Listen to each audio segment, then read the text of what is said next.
Hello, how are you? It's publication day. It's the day I've been waiting for all year, and really, really happily, I'm just typing in the name of one of my absolute favourite authors to invite her to join us. Here we go. Day evening to spend together with you. I see so many lovely friends and names popping up, and here she is. It's the one and only.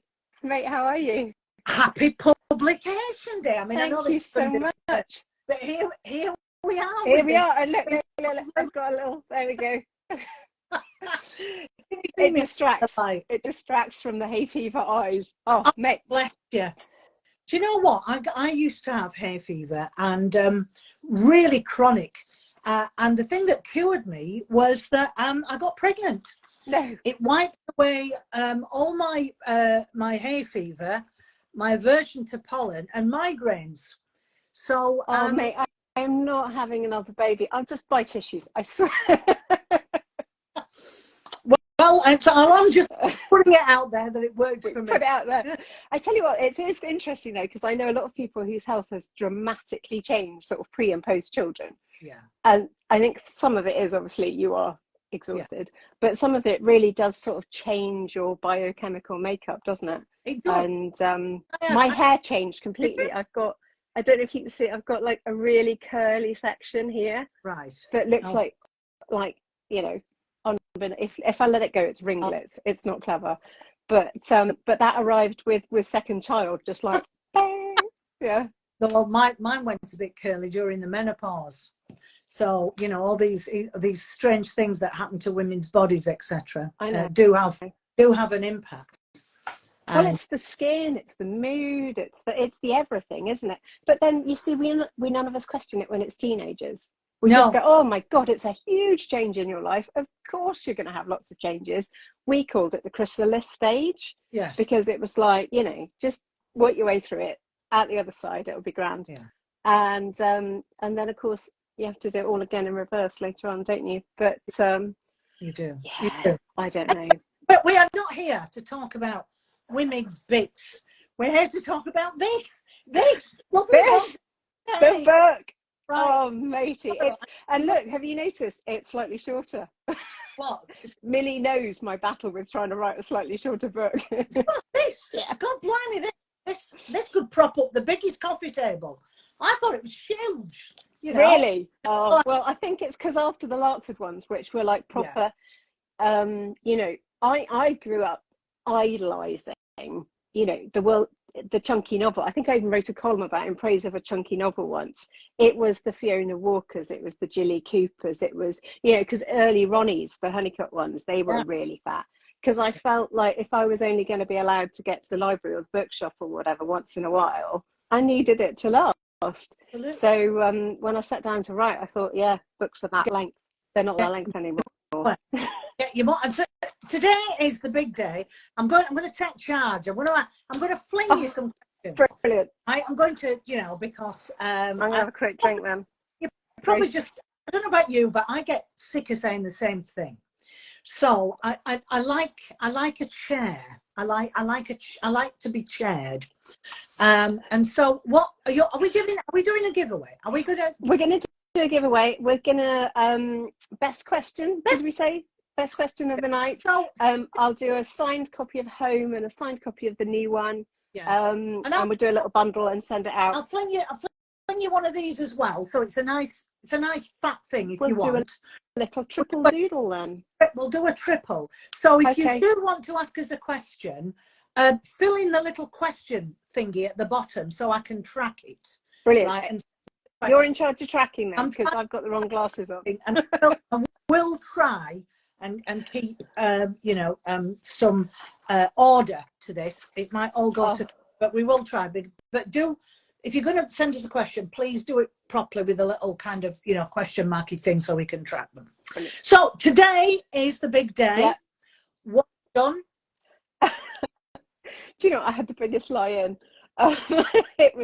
We've had just, I don't know, a bonkers couple of days. And I was up to about 3:30 dealing with various familial issues.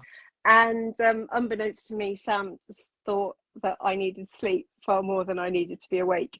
So he switched the alarm clock off, and I sort of woke up, you know, that kind of a heartbeat, like, oh, I've missed my flight type feeling. So I did a bit of that.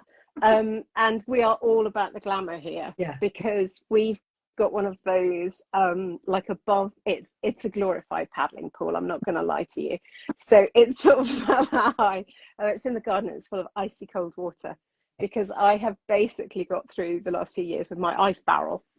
And so just we don't live near the sea, I can't go swimming in the sea. Icy water is amazing for me, so we have filled it, and it's so cold, but it is just a joy. So I've been back and forth to that to deal with the hot weather. And to be honest, I've had a little lovely play, because for once, hang on, where are we? First time in about 5 months, I've had the whole family at home at once. Oh, nice. So the eldest is back from uni, the little one's home poorly, but he's still home. Sam was working from home. And it was just like, we're all here together. The dogs got so overexcited. Every photo I tried to take, they just barged into it.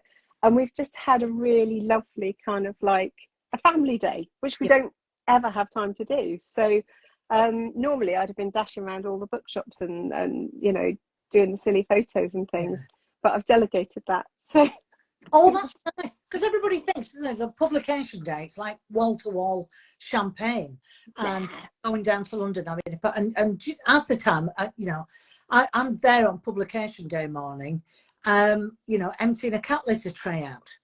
And also you get publication day phone neck. That's something they don't warn you about, because people are so lovely. And you know, book bloggers do reviews, and oh my god, I have been so spoiled with this blog tour, because some of the most amazing reviews, I'm literally going to print them all out and stick them on my office wall, because they've given me a real boost. And but then you want to say thank you, and you want to engage. You can't just sort of sit there and go, oh, that's lovely, thank you very much. You know, so no dashing around, no train to London. We're at home, and it's actually been really chill, and I've quite enjoyed it. We've got a few local bookshops that have sort of opened recently, really, and they've jumped on board and got excited, and that's so nice. I love local bookshops, because you can walk in and go, I don't know what I want, tell me what I want. It's local week, it's sort of local indie bookshop week. So this is you know, it's a big one. There's a new one in Bishop's Cleeve called the Cleeve Bookshop, run by a lovely chap called Will. In Cheltenham, we've got some new bookshops. We've got a Rosters, we've got a Hatchard's, we've got obviously the big Waterstones. And I mean, we're inundated with bookshops around here in the Cotswolds, presumably because we're also inundated with authors. I don't know. But it's just been really nice getting a little bit of feedback, because there's a bit of a story to this book, which is that it was supposed to come out last year. And life just sort of intervened with print runs and paper and various other things, and then we were suddenly moving house, and so it got bumped a year. And so I wrote this one as if it was for last year, so it sort of feels like one of those sort of belated, it's like, oh, finally people will get to read about it, because it's been in my head for so long. Tell us what it's about. What's it about? It's about oh mate, honestly, I have wept over this book, and I have loved, and I've been chortling to myself, because I got really emotionally invested. Basically, I've got this thing about how strong women come together, make each other stronger. Which they do. I think there was some Eleanor Roosevelt quote about something like, you never know how strong a woman is, you know, like a tea bag till you put her in hot water. And it just kind of stuck in my head around the same time that somebody very wise, a little bit older than me, said, do you know, if we all treated ourselves the way we treat our friends, we'd all be so much happier. If we all spoke to each other the way we spoke to our friends, we'd all be so much more at peace. Because I don't know about you, but the voice in my head is much more unkind to myself than it is when I'm talking to a mate. So it just kind of, you know, bubbles away. And basically we've got Jamie, who's a single mum by choice. And she's got this gorgeous boy, he's Jamie and Bo. And he's really, he expresses himself through his art. He's sort of neurodivergent to a degree, and he's hard work because he has health problems, but she is the most amazing, dedicated single mum. She has put him first through everything, but what that basically means is everything else has slightly fallen apart. And after the last few years we've had, she finds there's just sort of an implosion type week. And she does have to do a little bit of, swallow your pride, ask for help. I'm rubbish at asking for help. That bit was easy to write. So she has to reach out, and rather than kind of scuttling into her local food bank at sort of 7 o'clock in the morning, she ends up there one afternoon and sees kind of the community she's been missing. And there's this group of women who would never have been friends in normal circumstances. We've got lovely Kath, the nurse. We've got Bonnie, the really eccentric, who's sort of setting up her own salon called Crap But Cheap because she thinks, should. I was sort of like, and the little tagline was "haircut while you wait." But and then we've got Amy, who's sort of young and naive, but really needs some guidance. But they're all so different, but also stuck in different ways. And so what they basically decide is that with a bit of perspective, they are far better placed to help each other than they are to help themselves. And if everybody else is bending the rules, then sod it, they'll bend the rules a little bit too. And they sort of create their own little sort of family of choice, their community, if you like. So if you've ever watched anything like Saving Grace or Calendar Girls or anything like that, that's the vibe I was going for through the whole book. I just wanted it to be sort of these incredible women who independently are motivated and driven, but circumstances have robbed them of their choice.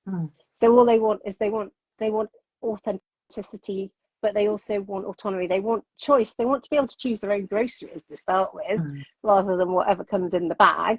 Kath's doing 11-hour stints at work and then still strapped for cash. Husband's a bit of a gambler, got 2 kids. And it's this objectivity. It's reclaiming their lives, but more importantly, it's the coming together.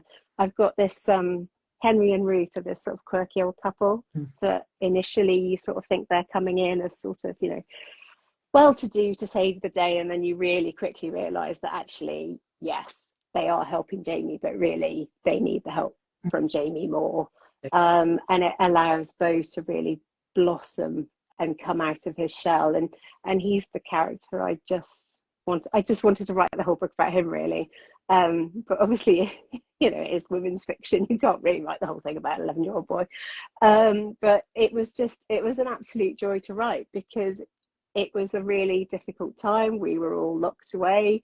There was all sorts of stuff going on around us. And so all of my emotions and all of my hopes and dreams and everything, I could just pour into this book and give it that kind of, that lovely warm fuzzy feeling where you come away and go, right. Yeah. Well, that was my goal. You did, because you excuse me, talk about a current book, I haven't read a book that has been covered quite as many current issues. It was like, God, this book is written for now, like businesses closing down during COVID, and you've got the poor people who just can't escape. And they shouldn't be poor. You've got a nurse in there, haven't you? Who should be earning a decent wage and things. And it's like, how come you're, having to use food banks and things? And I thought, this is a real book of the times, and it's. But I came away feeling quite really hopeful. I thought, because it's a kind book. It's about people being very kind to each other, isn't it? And that with COVID, I think it should have made us a lot kinder and more tolerant, and it hasn't. It really hasn't, though, has it? I think that was probably a part of it a little bit. Is there was a sort of hashtag uplit a while ago. And some of them I read, and I thought, I don't feel uplit at all. But I wanted. It's like with Disney films, isn't it? My kids always used to say, why does somebody always have to horrifically die at the beginning? And it's like, mate, you have to go low so you've got somewhere to go. So I think I really want to sort of shout from the hilltops, look, it's about food banks. It's about women who meet at a food bank, but I can absolutely promise you this is not a dismal read. No, it's not. This is hopeful, this is uplifting, this is about friendships, this is about community. And you know what? It's about dropping that pretense. And if you need help, ask for it. If you're in a position to help, do something. Can't remember which supermarket it is that goes every little helps, but do you know what? It really does. Yeah. I sort of do some things with the Trussell Trust. The things they need, they're not always what you would imagine they might be. So if you are thinking of donating, either give them cold hard cash because they really like that because they can choose what they spend it on, or you know, go on their website or look at the end of your supermarket because it'll tell you what they need. Yeah. And you know, it might be that they need sanitary products, it might be that they need bathroom products, it, you know, they probably don't need another tin of baked beans with little sausages in them. Yeah. So it's a little bit about awareness as well. But my main thing was, do you know what? You, me, everyone we know, we're all one bad day away from the whole shit falling apart. Yeah. You know, you lose a spouse, you lose a house, you have a health condition, you lose a job. You know, all of these huge decisions, and you know, not many of us have got a safety blanket. In fact, I think an increasing number of people don't have any safety blanket at all. So like Kath, the nurse particularly, you know, when our husband who works on the rigs, he's a bit of a chancer, he likes to go away, he goes 2 weeks on, 2 weeks off, he goes up there, and while he's up there he thinks, oh, fancy some AirPods. What's she going to do about it? I'm in the middle of the North Sea.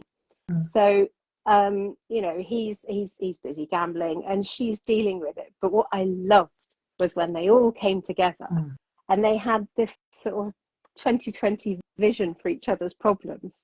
And so, you know, there's a really quiet girl called Willow who you just wouldn't think would say boo to a goose. But when the husband was doing the online bullying, she rose like a lion and she was like, right, I'm dealing with this. And she just swoops in. And so there's a lot of people kind of taking ownership of their problems. But it's the reaching out. It's the family of choice, and it's that feeling of, I don't know, we're all having shit days at the moment sometimes, aren't we? And they're so much harder to deal with when you're on your own. So don't deal with it on your own. Yeah. Did you go to a food bank yourself to see how they operated? I had lots of lovely chats. I was locked down. I was shielding. Yes. So I did all my stuff remotely. Yeah. And it wasn't like for home, I was able to, you know, sort of really get out there. And, you know, I get me a bit excited about my research. I have my notepad and I like to talk to people who are on the ground. Yeah. But I was lucky I was able to talk to people who had sort of gone through it, who'd come out the other side, because that's the other thing. The whole idea is it's a circle, isn't it? You know, it's not supposed to be a long-term solution. It's and I really wanted to sort of use as much of the authenticity as I could. But you know, when your characters suddenly get really bullshit and independent and take on life of their own. We're not doing that, dear. We're doing this. Yes, I know. Yeah, and it was like, I wouldn't do that. I was like, okay, well, what would you do? Oh, I'd do that. Oh, actually, yeah, that's so much better than what I thought you'd do. Let's do that. Bonkers. So, bonkers. Absolutely. I wasn't even drinking. I mean, it was like 10 o'clock in the morning. Yeah. But yeah, it was really, and Henry and Ruth were supposed to be kind of like a device. And then suddenly they kind of strode onto the page and just took over, basically. Well, they were lovely. Yeah, there's a few people you'll love to hate as well. Yes, we all need one of those. Yeah, we do, and there is. It's such a joyful book, and I really, honestly, I really enjoyed it.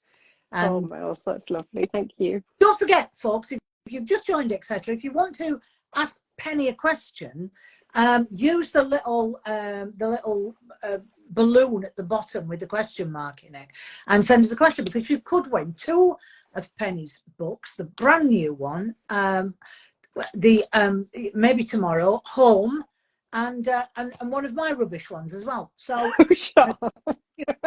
have a trio, so we want some questions. But what I'm going to do is just, can I go right back to the beginning? Yeah. Because I never realised, I mean, we've talked before and stuff, but I never realised that you had this sort of job, kind of, was it a look at you had your own business, kind of finding Yeah, yeah, it's just, it feels like another life ago now. It is. But I mean, where was the young Penny then in the book world? You know, did you just like to read? Did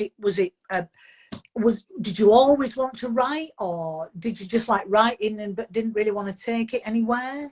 I spent far more time talking about writing than I did actually writing, Yeah. but I don't think that's uncommon. I was one of those kids who, I mean, I didn't read books, I devoured books. Yeah. And I used to literally, back in the day when they were little kind of cardboard things, I had the entire family's selection of library cards, which I think was 16 in all. And I used to get dropped to the library once a fortnight. And like my mum said, right, I've got 20 minutes, I'll come pick you up. So it would be a bit supermarket sweep. Picked up some really inappropriate books that way, it has to be said. Brilliant. And so then I'd have my stack of books for the fortnight, and I just used to kind of romp through them. And it was the days of the really, you know, the Judith Krantz. They were big, they were glitzy. Penny Vincenzi was my idol for years. Yeah. You know, took me all over the world, lived vicariously. I was like, one day I'm going to do this, one day. But I went to a convent school. Yeah. Yes, I know. I know that there are, look, I do know this, people, because I've had a few people message me back when I've talked about the nuns. I wrote a column the other week about the nuns. And there are some gorgeous nuns in the world. The ones who happened to teach at my school were, yeah, they were not particularly kind, let's say that. Yeah, I used to kind of escape a lot. I used to get into quite a lot of trouble, to be honest.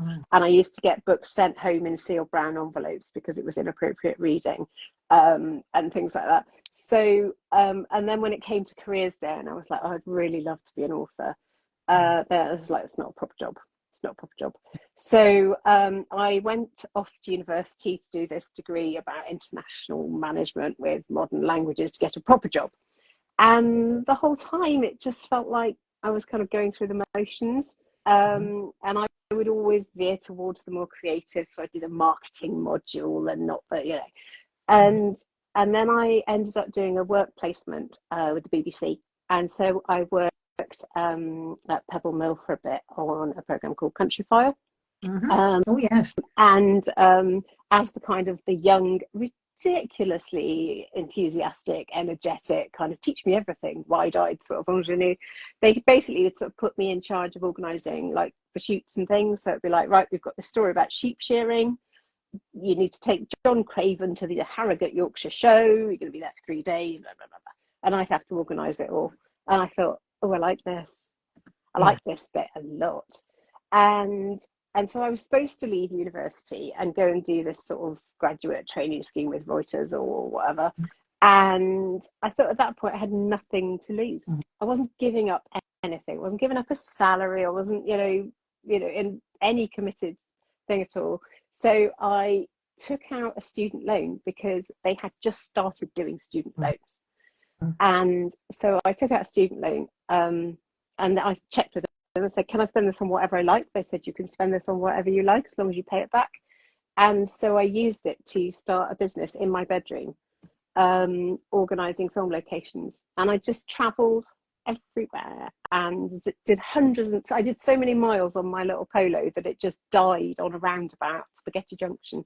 One Friday night, it just, I can't do this anymore. But it was great, and we sort of went all over the world, and sometimes my boyfriend, who is now my husband, would come with to carry the bags and things.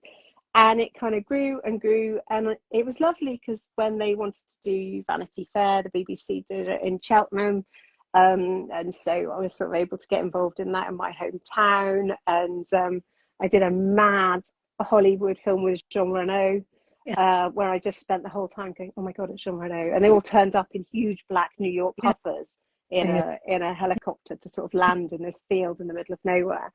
And the guy turned to me and went, thanks for doing the sandwiches. And I was like, oh, sorry.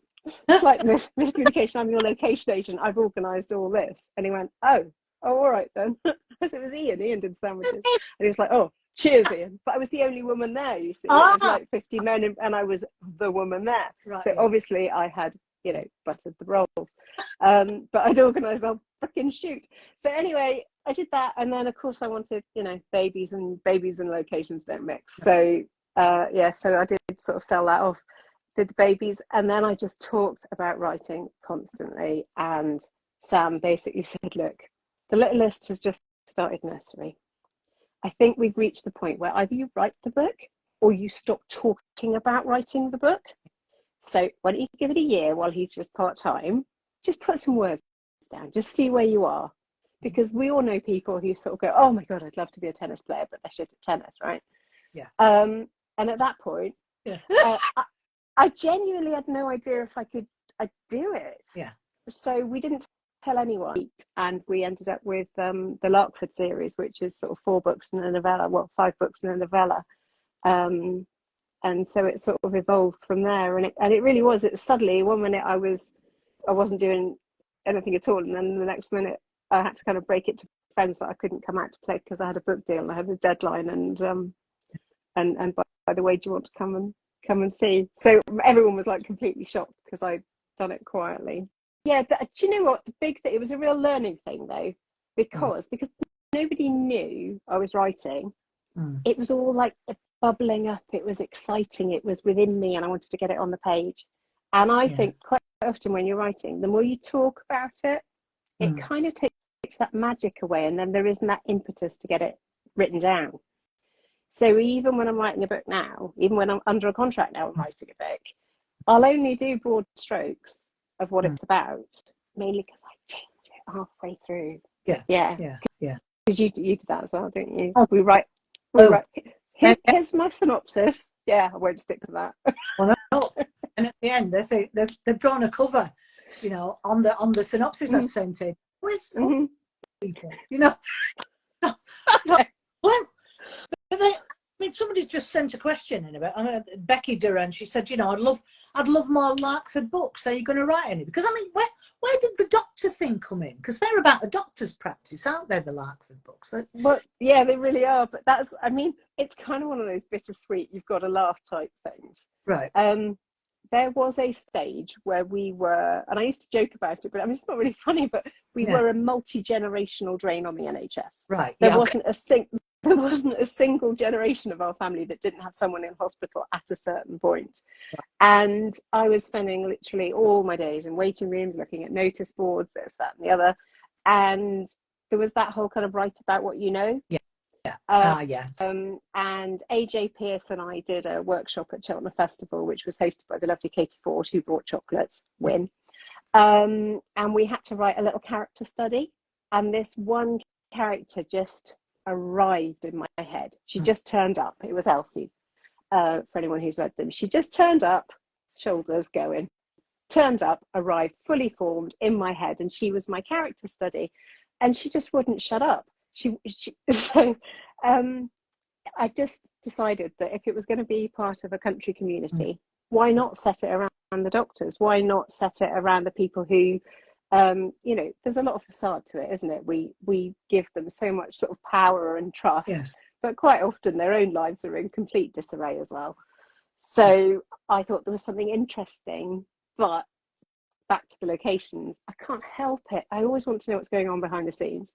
I don't want to know what you're showing me. I don't want to know what you're telling me. I want to know what's going on. So really, that's where those came in. And a slightly funny story. I'm sorry for any sensitive ears listening, but I went for my last smear test.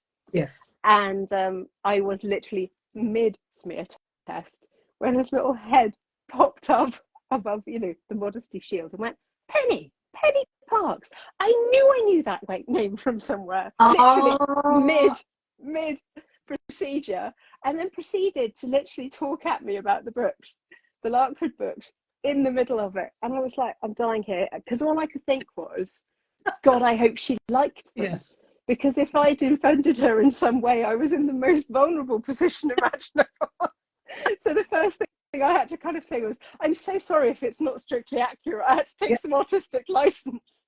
She went, no, you're fine. You can relax. I've read them all. I love them. I gave them to my friends. It's like, fine. But for the love of God, could she not have waited till afterwards to mention it? Are you gonna write any more then? Because that surely is a whole chapter of its own. I don't know. But I mean, I think it's kind of a little bit dependent on the market, isn't it? I think it's if there was ever going to be another Larkford book, I wonder if I wouldn't have a little bit of fun and just go back and do a little bit of early Elsie. Well, that would be nice. And you know, sort of do things like that. But it's difficult with a series because I like to write them so they're standalone. So you can pick up book 3, and if you like it, go back and get the backstory. But from a publishing perspective, I gather it's not the most straightforward. And certainly Home was a book that I just became obsessed with writing, and I just it was almost like I couldn't write any other book until I'd written Home. And obviously that's not set around a doctor's, and that's a very much a standalone.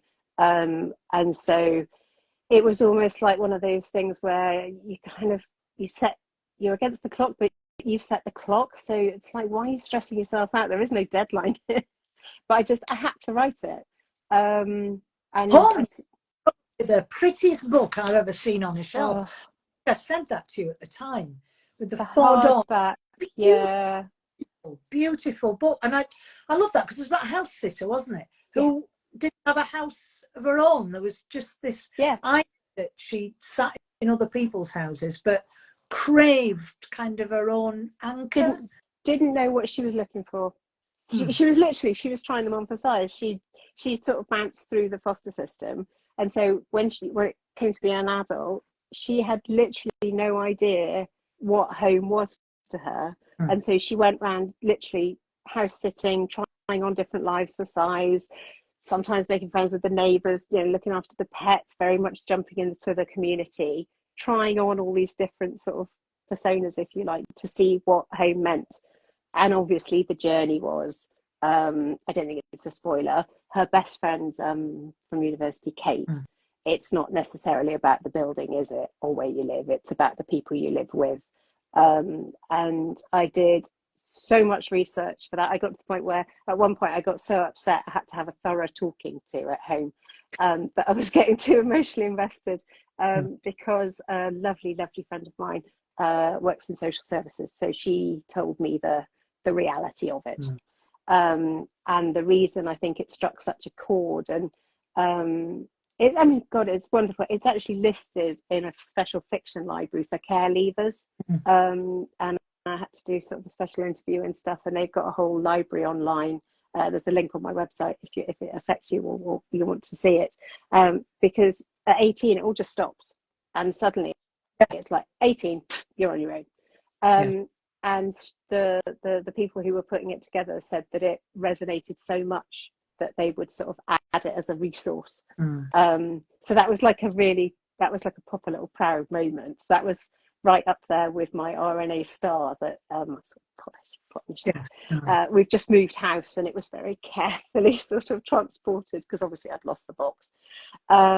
So yeah, that being added to that library with Home, that was a real sort of endorsement that I might have hit the right note with that one.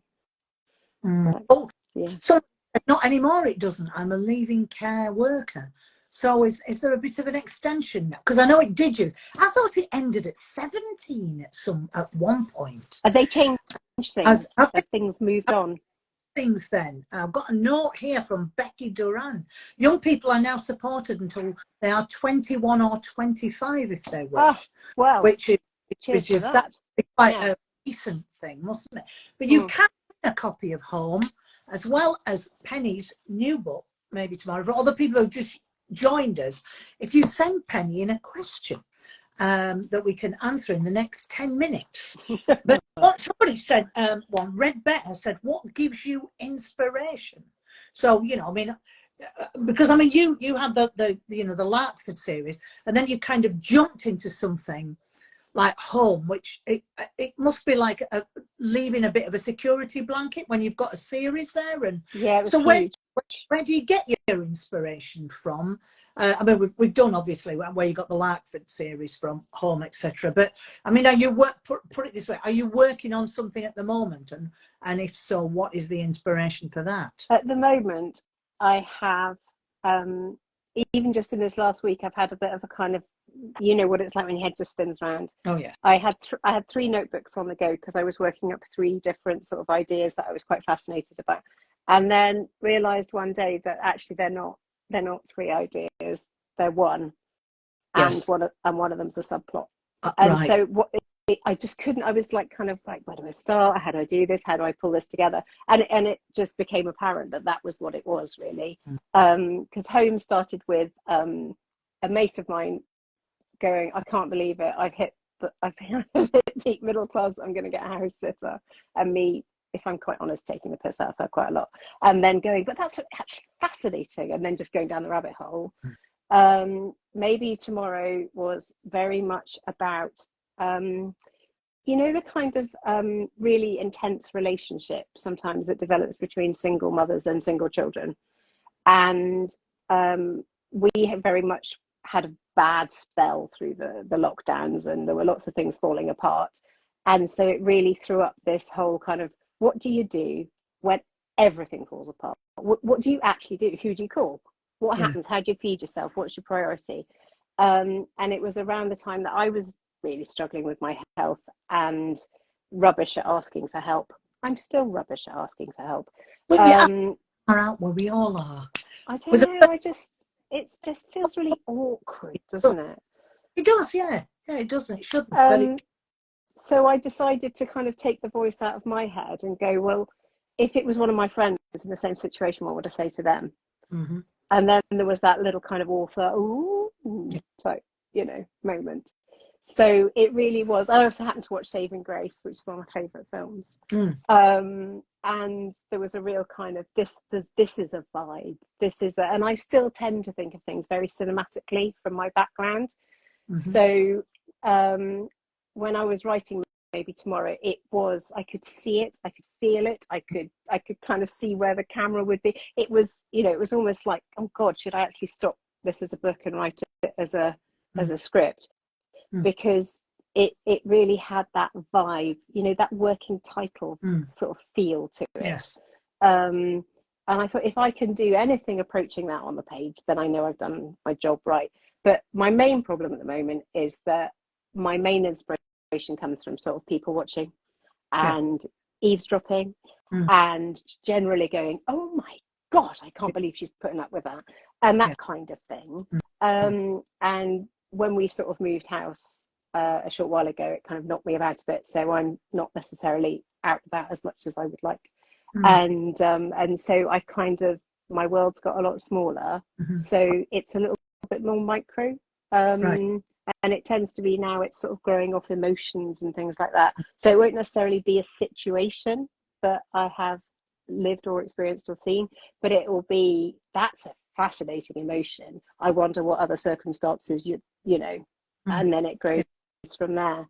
But I have to be a bit careful, because people who've read the Larkford books and people who've read Home and Maybe Tomorrow, there is a vibe shift. It's a little bit more sort of, it's a little bit more real. But then I hope the emotions are a lot more real as well. And, maybe you might have a bit of a sob, but you'll also get that. The pitch with Home, when I pitched it to Jo, was I want to write a book where you finish the last page and then you pick up the phone and you phone your best friend. That kind of vibe. So, we need some questions, folks, because we've only got about 5 minutes, and I want to give Penny a sort of questions, so that you could win 3 books. So just send us a nice question in, but use the little kind of balloon at the bottom, please. And I'm going to ask a question. Not that I want to win the books, because I've got them all. But Millie, I'm just wondering, are they coming to my account because I'm the one hosting this? Because I've just realised I've got they're in the question. Oh, they're in the question box. So have you got them too, or is it just me? Well, I've just got things coming up, so I don't know where the question box is. So you might have them. I've got a couple. If you tip on the question mark yourself. Oh God, bloody hundreds. You get that's why questions. Okay. This happens when you employ amateurs. Ian asked, Ian Wilfred, who had a book out, I do believe, this week, and he's probably the most supportive person ever. He is. Ian, congratulations. I have to confess, I hadn't spotted that, because I haven't been on as much as I should be, but No, Ian's an amazing he cheerleader for all of us, isn't he? is. And he says, which film location would we know that you discovered? I'm going to go through these now. Oh, well, discovered is a tricky one Mm-hmm. because the thing about film locations is you're not supposed to know where they are. So when I did, so for example, Vanity Fair, Yes. that was you'd walk through a door in Cheltenham Town Hall and you'd walk into a room at Ragley Hall. And then you'd walk into a different room at Ragley Hall, and then you would end up in the pump rooms at Cheltenham. Right. And so it's a lot of smoke and mirrors. Mm-hmm. And I think if you're in the industry, you know that. But a lot of people get really disappointed when they then go on like a mini break to find where something was filmed, Mm-hmm. and realise that maybe there was an outside setting, but then the rest was done in a studio at Pinewood. So I don't know if that helps at all. Right, okay, it does. Nikki Womble is asking, I have all the books too, but I'd love to know whether you would ever write a historical book. And if you did, what era would you like to write about? Because we all know that you're very, you're honed in on your research. Personally, I'm far too lazy to write a historical book, but would you do it, Pen? Well, it's funny. I think there's research and there's research. Like I am in complete awe of people like sort of AJ Pearce who submerses herself into this sort of world. She almost does a Daniel Day-Lewis type thing. And, I can't do it. No. And, when we say that I'm doing research, what we're basically saying is I've got a burning question and I'm really, really nosy and I want to know the answer. Mm-hmm. And so I think it's probably always going to be a little bit contemporary, but if it was going to be historical, I probably wouldn't call it historical because it would be within my lifetime. Yes. Because I'm still traumatized, because when people say 20 years ago, I still think, oh, you mean 1970? And 20 years ago is not 1970. So yeah, I mean, maybe something in the 80s, but I think realistically, I'm really enjoying this sort of particular age. So I don't know whether I wouldn't just be more comfortable having flashbacks. I like a flashback. I like a flashback. Because then you can just put just enough in so that everybody goes, oh my God, I had that LP. Sorry, vinyl. But I couldn't necessarily do the full Daniel Day-Lewis. No, me neither. Me neither. I would have nightmares about that. I'd be worried about making a mistake. Oh God, yeah, absolutely. That'd be the thing. However much research you do, there's always something that slips through. Yeah. Especially when you think absolutely you know it. Yeah. Your brain just lies. Yeah. Well, also things change. Like in the first Larkford book, I can't remember what it was now, but the authority that oversaw the GPs was called one thing, but by the fourth Larkford book, it was called something else. So anyone who read the fourth one and then read the first one and worked in medical got really het up because I'd got it wrong, but it was true at the time. What do you can't do? You can't judge kind of the books of yesterday through a prism of today all the time. That's not right. And I thought, well, it was then, and you could probably say that then, and then you get sensitivity readers out. If I start having sensitivity readers who look through my books, they'd just be that thin because everything will be taken out. So we can't. You've got to judge the books at the time. Cruxon is saying, Cruxon book, could there be a follow-up to Maybe Tomorrow based on one or more of the other characters? Would you do a kind of what they call a spin-off? I think there definitely could be. But it would be quite interesting to work out which character we would focus on, because I don't want to do any spoilers. But realistically, it wouldn't be a Jamie book. It would be one of the others. And when people sort of talk about a little bit about what like Bonnie is absolutely fascinating to me. Yes. But she obviously comes from quite a sort of complicated background, and I wouldn't feel that I could do that justice. Again, bizarrely, I would find Ruth and Henry's early life absolutely fascinating.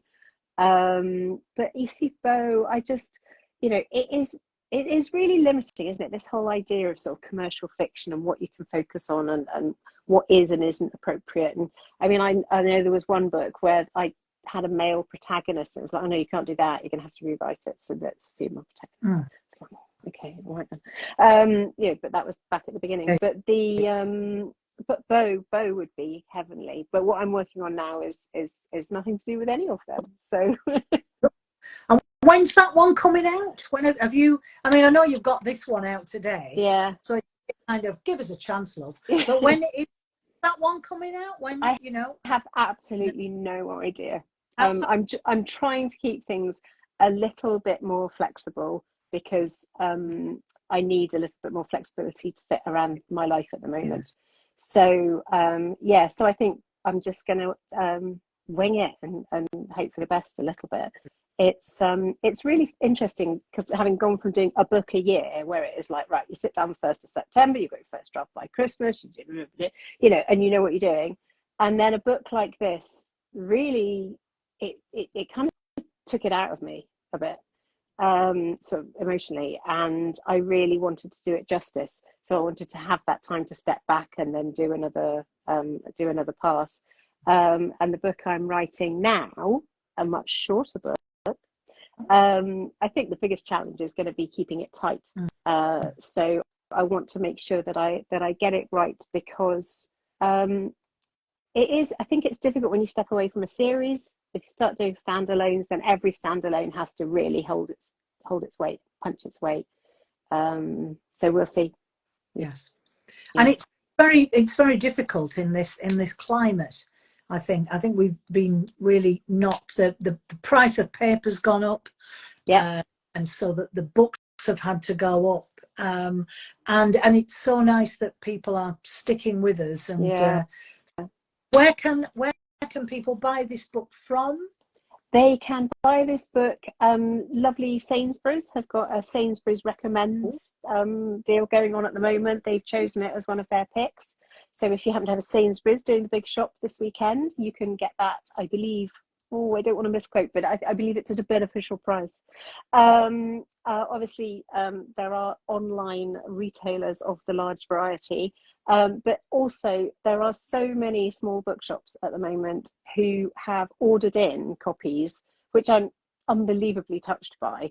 And so I know the Rossiter's chain have got them, Winston's have got them, the lovely one's down, what's it called in Frome, the gorgeous bookshop. It is Winston's, but it's called something Raven. Right. And I've gone blank. But if you ask your local bookshop, I believe they can get it for you, yes. Even if they've run out on the shelf. Yes. And if you wanted a signed copy, you could always phone the Cleeve bookshop, because we can organise a signed copy if you want to do that. Where's that? But the Cleeve? The Cleeve bookshop, CLEEVE. Right. Oh, the Cleeve bookshop. They're on social media. Right. And I can put up a link later. But I think really importantly, it's a lesson we all need to know, that if there's a particular book you want, it's really lovely to walk into a bookshop and go, do you have this on the shelf? No, can you order me a copy? And then just watch the bookseller's face light up, because then they get to know what people are actually looking for and wanting to read. Yes. But yeah, I mean, it is in Sainsbury's, it is on Amazon, and it is in lots of lovely bookshops too. But what I'm really hoping is that yeah, I you know, there may be a few tears in there, but I'm hoping it's that warm fuzzy feeling that people really are looking for right now. It's about life, you know. It's about life, and that often is gritty and hard. But the skill of a good author, and you are a good author, is to leave people thinking, well, you know, there are ways out of this. It's not a trapped maze. You know, you can there are and your life can, even if you're, you know, not super rich, your life can be made so much happier with good connections, with good friends, with little things kind of take off the top of just feeling hopeless. It's not a hopeless book at all. No. I really hope it's uplifting, and I hope it's inspiring a little bit as well, because I think we do tend to walk around life with our blinkers on. Yes. And, you know, we tend to sort of make friends with people that move in similar circles to us. Whereas actually, to be honest, we might have much more meaningful relationships with sort of less obvious connections. And certainly, I mean, I found through, you know, having some health issues, is that the people that get it are the people that get it. And not to be sort of afraid to actually sort of reach out a hand and go, hey guys, I'm not waving, I'm drowning. Can you help me out here? But the lovely thing about this book, it's on ebook, so it's font accessible in terms of size, and it's also on Audible. I saw it pop up. Loads of my readers, because they are readers. I don't know why I did the thing. I think they're readers. If you listen to it, you've read the book. Gotcha. And we're all too busy to sort of sit often and have the luxury of time to read. So a lot of I think sort of women my age, women, you know, they don't have that time. And if you can listen to it in the car on Audible, then you still get all the feels. But you know, you've dropped the kids at school as well, so joy. Who's your narrator? She got a Cotswold accent, has she? She's we had a funny chat actually, because it's not set in the Cotswolds either. It's sort of set in a suburban town, sort of like, as I think I said, sort of beyond Zone 3, not quite Reading kind of thing. No. No. But obviously, you know, I mean, everyone's from different backgrounds. They've all just kind of converged on this one place. And she's a lady called Imogen Church, and she's narrated some of the books that I do. She does Jill Mansell's books. She did Rosie Walsh's book. And so she's stellar. And I feel very fortunate to have her. But I haven't heard the whole thing yet. So I don't know if I'm brave enough to listen to my own words back. No, I'm terrified. Yeah, I can't do it. I'm a bit like, oh, that's my sample. Won't listen to anymore. Sentences there. How did that happen? It's terrifying, isn't it? And we are our own worst critics, you know. Yeah. We will analyse every single word. So look, we're way over time, and you need to pick a winner of these. So we can pick, you know, the lady who asked about historical books. You can ask, would you write more Larkford series? Ian's question about the locations. Red Bets about what gives you inspiration. Was there any of those questions that you thought, oh, actually that's quite inciting? I can't see who it was, but somebody asked me about, would I do a follow-up to Maybe Tomorrow?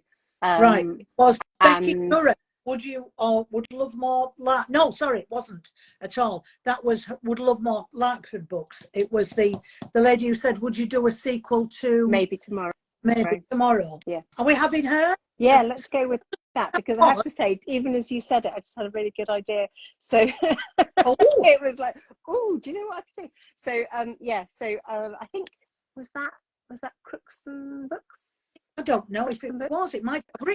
Yeah, hang on, I'm scrolling down. It was Crooks and Books. It was Crooks and Books. Could there be a follow-up to Maybe Tomorrow based on one or more of the other characters? Right. And if that comes to fruition, then Crooks and Books, I owe you lunch. Right. Because it was like, oh, Crooks. Haven't thought about that for a while. You send either me or Penny, probably Penny, because this is her gig, your address on direct message, and then Pen can pass it to me. Absolutely. And if there's someone you'd like it dedicated to, because maybe you've already got a copy or something, then just shout, and we've maybe covered somebody's birthday present, haven't we? So more than happy to do that. And all the people who have just joined this, you've only seen us for about 2 minutes, and we've been on since 5 o'clock. But you will be able to watch on Penny's Instagram page, won't you? Because I was looking at yours and Ronnie's the other day, and I was delighted and disgusted with her, I have to say, that she hasn't seen Lasso. What is she on? What did she say? Ted Lasso, has she?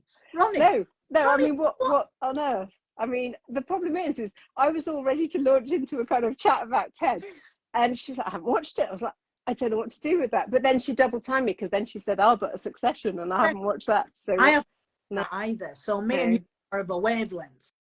aren't we? But well, I we think haven't what got. we have to do is you have to push through. I think there's a few dodgy episodes to begin with. You have to push through them, and then it gets really good. Yes. But who has the time to watch crap telly? So I need someone else to watch the first two and tell me what they're about. Yeah. But this has been an absolute joy, because obviously you and I normally, publication day, we'd be raising glass together, wouldn't we?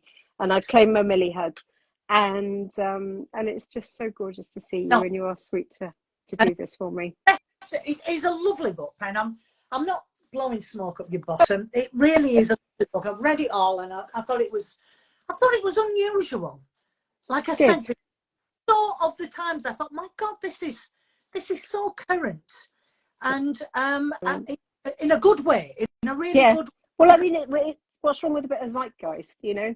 Absolutely. We're part of history. At some point, someone's going to go, what was it like in 2023? And I'll go, right, it was like that. It was. And because I didn't write a book about COVID, but it's not. It's post-COVID. Post-COVID, yeah. Businesses who have fallen down, and you think, God, this is what's happened to loads. They set up, COVID happened, they collapsed. Dreadful, you know. And it's people who've sunk their life savings into little independent. It was really, really important to me. There's a line in the book, and it nearly got cut, and I fought for it, because the little high street, their big thing that they were so proud of is that every single one was an independent, and there were no chains and there were no franchises, and it was a proper high street. It was a proper community.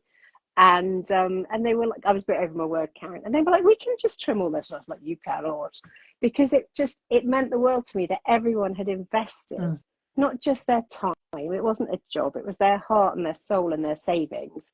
And if someone bought a pair of shoes or something, it was some little girl's ballet class that was paying for. So it was just really, really crucial to me, because I think quite often we all are tired, and sometimes I'm lazy, and sometimes I don't honestly want to spend the extra money, and it's easier to go click. It is. But there are families behind all of those businesses, and that's what I wanted to really bring that home.